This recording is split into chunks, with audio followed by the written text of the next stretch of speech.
And Laura Ibarra doesn't know why her daughter has cancer. Mama. It appeared 4 months after the Ibarras moved to Winona. Sometimes I wonder if we'd be going through this if we were still in Lake Jackson. But circumstance is the extent of their proof. At this point, the gap between suspicion and science is about as wide as a mile that separates the city from the plant. The Texas Department of Health says there's no statistical abnormality in the illness rate for Winona. Study and detailed lab work necessary to prove otherwise is expensive, and to date, the money has not been spent. How many loads we're going to have to go to Sure Cycle? Gibraltar employees think their company has been wrongly blamed. We take medication that has chemicals in them. We use hairspray that has chemical in them. We have perms. It's just outrageous that somebody would slander somebody like us when we help the community so much, I believe. The people at this plant live and work here, and they're not having problems. And our overall employee health records are extremely clean. Yet some former employees also wonder about the cause of their illnesses. They told me, said, Danny, you've got hepatitis B. Well, I couldn't figure out where in the world it come from. Danny McMahon mixed toxic chemicals for Gibraltar. Jimmy Rogers pumped chemicals into the company's deep well. He developed cancer. I don't have long to live. Rogers taped this interview in February 1992. He died 5 months later. This former worker remembers when he was exposed. And the line blew, and just a purple fog went everywhere, and a 2-inch stream of the stuff hit a buddy of mine in the chest, and it just went all over us. They called 911 and got somebody out there, and the paramedics wouldn't even touch us. So we got an ambulance, and they got us to the hospital and went scrubbing on us. I wish I had never set foot on the place. We've heard a lot of innuendo, a lot of claims, but we've not seen medical records that document any of that.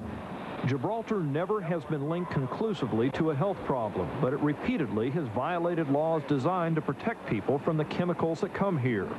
When the state considered whether to temporarily close Gibraltar, the company brought 2 busloads of employees to the hearing. There was 200 jobs on the line, and we want to keep them. Commissioners remained unmoved. Coming forward and saying that we should trade 200 jobs in a company for health defects all over that region just doesn't weigh out very well in my mind. The calendar on the Shattuck's household wall carries the correlations. Right here on February 11th, we smelled the smell at 5 o'clock. Katie's chest hurt later. Gibraltar's Ronnie Pilcher is just as certain his family's safe. Lives have changed, but that simple fact is buried under 1,000 unanswered questions. And a community ponders how best to find the truth.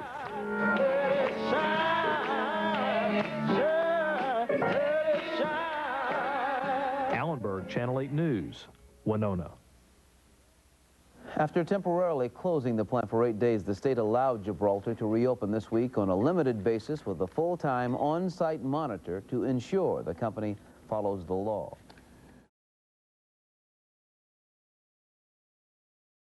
Marion Stike. I live in Winona. Well, I did live in Winona, but my doctors have told me I could not live in my home anymore because of the poisonous fumes that come into my house from Gibraltar. I moved into the house I lived in. I moved into that house in 1980, and that was before Gibraltar had built their plant. And I intended to live there the rest of my life. It's a very old house. It was built in 1846, and it's an ideal grandmother's house, the place where you want your grandchildren to come and spend their summer vacation.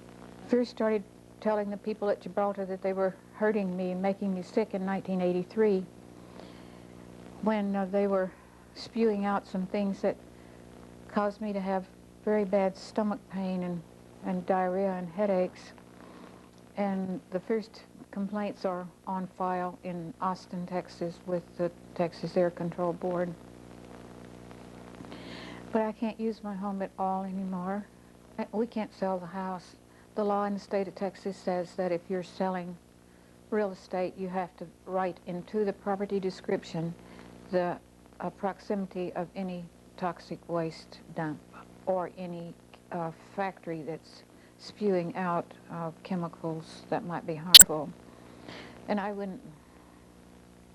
I could never get back the money I put into that place anyhow.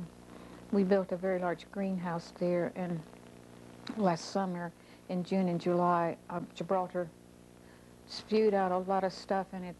We had roses blooming in the greenhouse, and all the petals on the flowers, on the blossoms, just turned gray and curled backwards. So we lost everything in the greenhouse last summer. All the plants were all destroyed. We had a chicken farm. We had 600 chickens, and in October the 18th, 1991, Gibraltar had a big spill, and they had a lot of dioxin in that explosion, and all of our chickens quit laying eggs.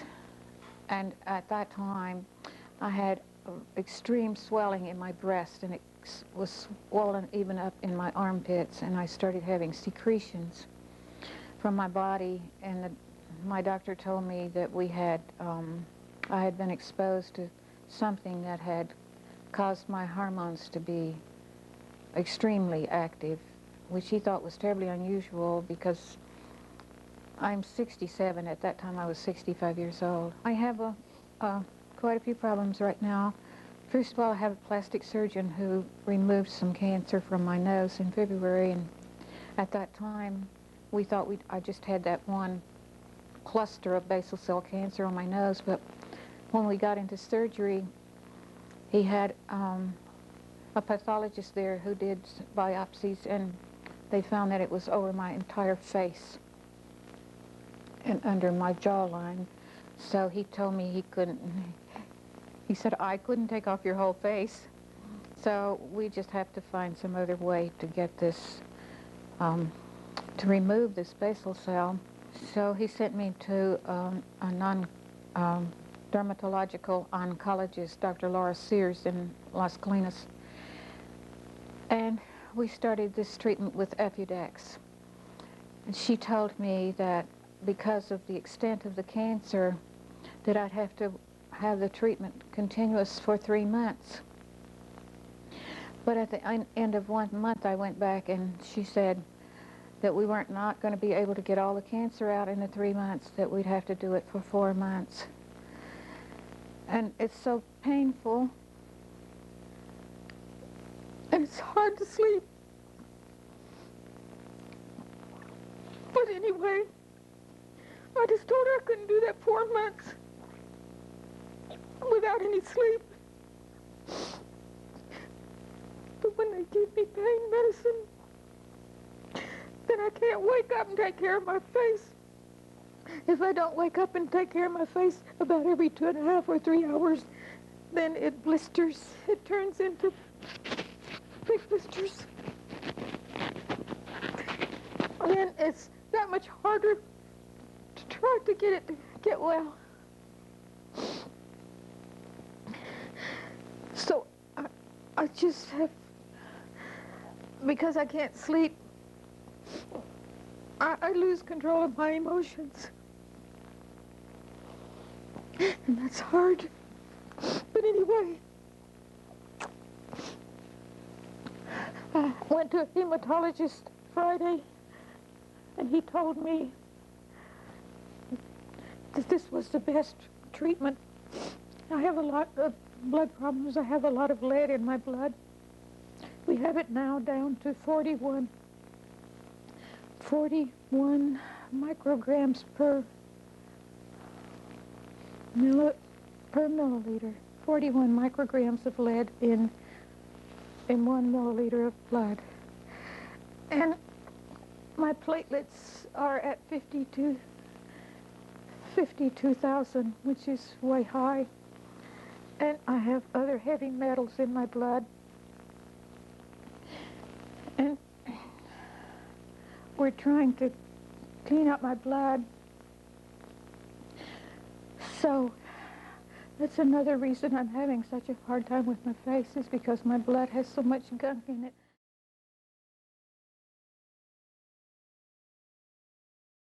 Well, my name is Wanda Irwin.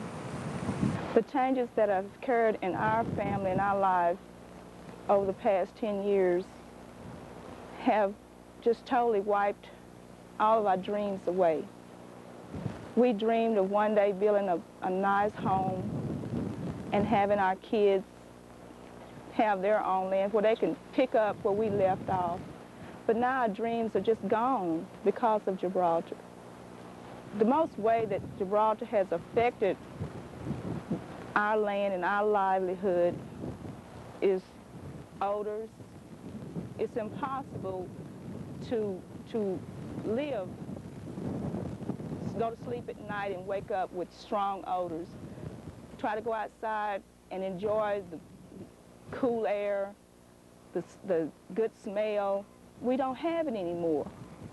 We're totally terrified of even trying to grow our crops. This is what we've done. This is what my forefathers done. We grew our own food, our animals, our livestock, everything, our crops. This is how we survived. And now that's being taken away from us because every time that we eat something, we don't know what we're eating. Our well water has become very bad in the past 10 years. It got bad in '85 where we could no longer use it to drink. We've tried to get on water lines. No one would give it to us. And then it was just recently that we found out that it was not fit to drink. The water we have, if you drink it, you would literally vomit just from the smell and the taste. My family has had symptoms that anywhere from nausea to seizures to constant headaches to all types of things that has happened. I mean, we feel sick. We don't have my children's energy level is way down. My son Jeremy is age 7. And on January 24th of 1993, my baby had a grand mal seizure. And he fell out, and it scared me to death. I have talked to 3 doctors that told me that the best thing for us to do is to leave. I mean, I cry many of tears for my land. This is something that meant so much to me. And now it's gone. There's no bringing it back. I don't care what they did. They can't pump this stuff back out of the land. They can't get it out. We're doomed. Gibraltar has never, ever offered to help my family in any way for its restitution. For my opinion of them and the way they have operated their business, I do not mean a thing to them. If I could say to Gibraltar, I would ask them point blank, why are you killing me? What have I done to you? Don't I have a right to clean air, clean water, my land? And if I had a choice to say to our government, how can honest, working, decent human beings who try to make a living on their land, pay their taxes, and try to keep going and stay off welfare lines, why do they let this happen to you? Neither of us have seen an animal deformed head and shaped such as this animal here. We've seen almost all kinds, or we thought all types and kinds of animals in all shapes and deformed, but I've never seen anything like this.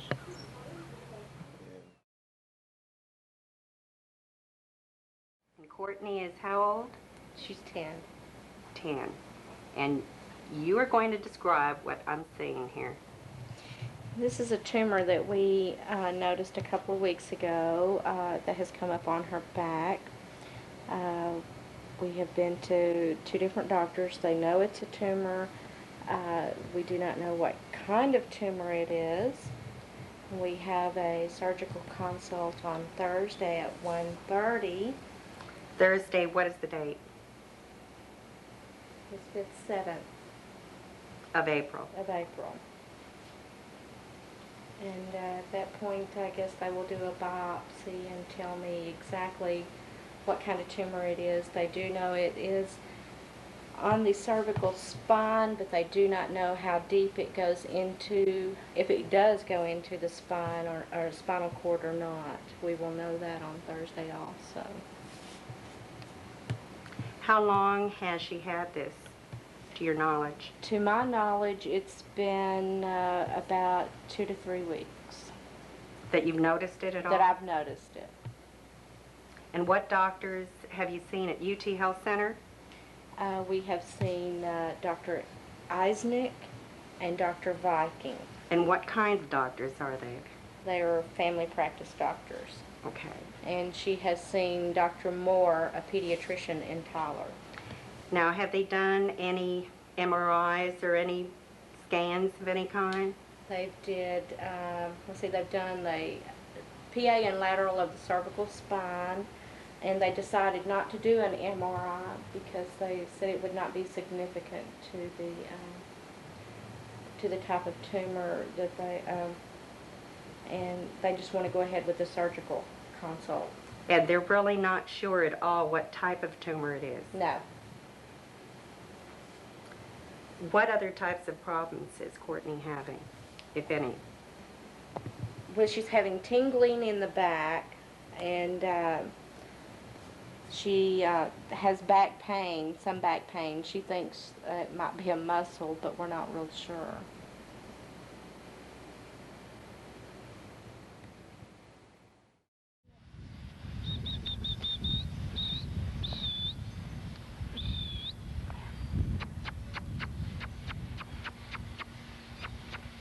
Come here, girl.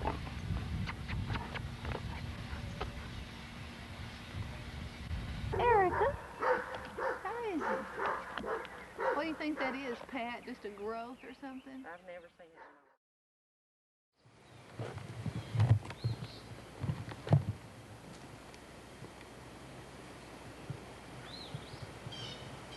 This has been the third animal that's been born with abnormalities in the small herd of 170 odd cows. Very, very unusual. This one, as you can see, is from the back rib into the hips.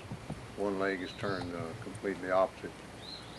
The other one is in twisted formation, which they're very odd, and we do on occasion see an animal that we call a coon-footed one, which the toes are turned up, and they might walk on the heel of the foot, but this one does have a coon foot, but also that leg is turned completely opposite to a normal bird. And it's very unusual to see that many animals born with abnormalities in that small of a herd. The odds would be, I'd venture to say, you'd have a better chance of winning the lottery 3 times in a row than you would seeing that many deformed animals in that small of a herd in a lifetime, and it's very unusual. Oh, good. Bullseye.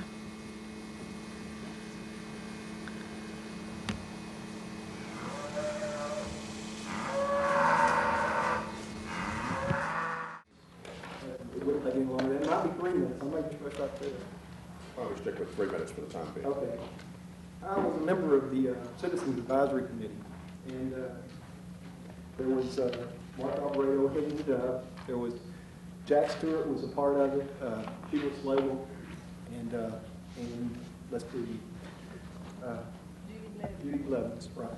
And then Les Lake, well, you know the name, but on the other side.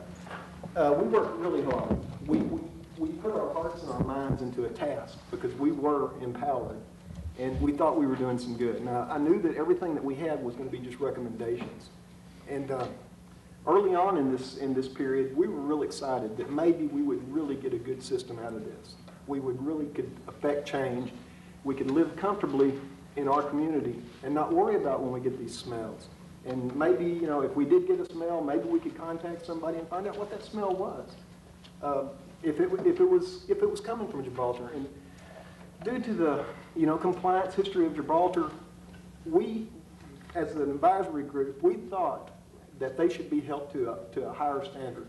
They've had a lot of problems out there. I wrote you a letter, and I never did mail it, and I've got it right here in front of me. I'd like to read it to you. It's when the Citizens Advisory Group first started. And if you don't mind, I'll go through it real quickly.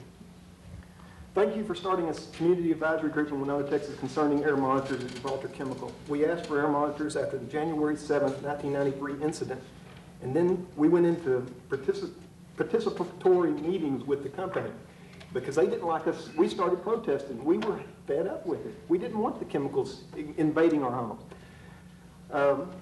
For 2 months, we went through these meetings and we realized nothing. Although we did get a signed document saying they would put monitors in, and the monitors had guidelines and perimeters. Full-time, the perimeters are all written down if y'all need to see them.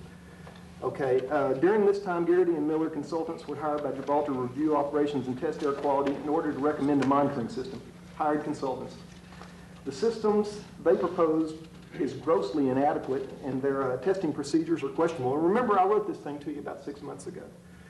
Their hired consultant, Jerry Stewart, readily told the advisory group that the information gathered was nothing more than a snapshot of Gibraltar's operations. Other information, such as how much volume was processed while the monitoring was taking place and what stages of processes, such as drum dumping, did the monitoring begin.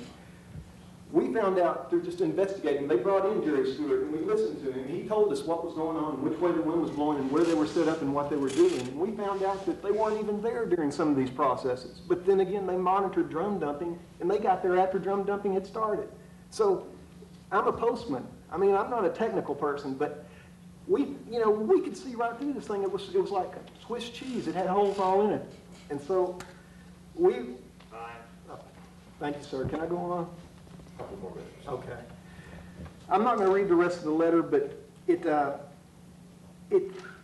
just goes on to say that, the health of this community is too precious to take any chances with.